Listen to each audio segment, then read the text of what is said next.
తోడబుట్టిన అన్న బెదిరిస్తున్నాడంటూ గుంటూరు ఎస్పీని ఆశ్రయించింది ఓ సోదరి. తెనాలికి చెందిన విజయ్ కుమారి తన అన్న విజయ్ కుమార్కు ఫ్లాట్కు అద్దెకిచ్చింది. అప్పటి నుంచి అందులోనే ఉంటున్నాడు. అయితే ఖాళీ చేయమని చెప్పినా కూడా చేయటం లేదు. పైగా చంపేస్తానని బెదిరిస్తున్నాడని వాపోతుంది. 2012 సంవత్సరంలో 65 లక్షలు పెట్టి తెనాలి చెంచుపేట అమరావతిలో ఒక ఫ్లాట్ కొన్నానని, ఇప్పుడు అదే ఫ్లాట్ని 60 లక్షలకే అమ్మాలని ఒత్తిడి చేస్తున్నారని ఫిర్యాదు చేసింది. ప్రస్తుతం ఫ్లాట్ విలువ 2 కోట్లు ఉంటుందని, దాన్ని ఎలా అంత చౌకగా ఇవ్వగలగనని ప్రశ్నించింది.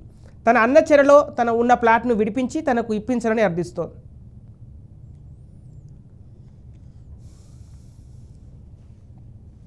రెండు 2012లో నేను మా అన్నయ్య దగ్గర ఇల్లు కొనుక్కున్నాను సార్. అప్పుడు నేను నా భర్త సింగపూర్లో పనిచేసేవాళ్ళం.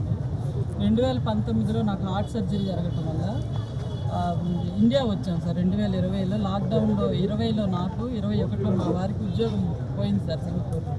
ఇక్కడ వచ్చిన తర్వాత మా అన్నయ్యకి మేము అప్పుడు 2012లోనే ఇల్లు అద్దెకిచ్చాము. ఒక పోర్షనే సార్, మూడు అంతస్తుల ఇల్లు.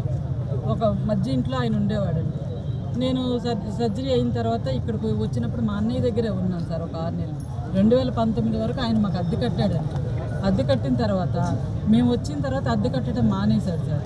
అప్పుడు మా వారు వచ్చి అడిగితే అద్దె కడతానులేండి అన్నాడు. తర్వాత నేను వెళ్ళాలి అంటే నేను అమ్మిన రోజుకి ఈ రోజుకి చాలా రేటు తేడా వచ్చింది. నాకు ఆ డబ్బులు ఇస్తే నేను ఖాళీ చేస్తాను అన్నాడండి. ఎంతంటే 15 లక్షలు ఇవ్వమన్నాడు సార్. ఉద్యోగాలు పోయి ఆరోగ్యం పాడైపోయింది. నేను ఏమి ఇవ్వగలను? నేను ఇవ్వనని చెప్పాను. నేను ఎందుకు ఇవ్వాలి?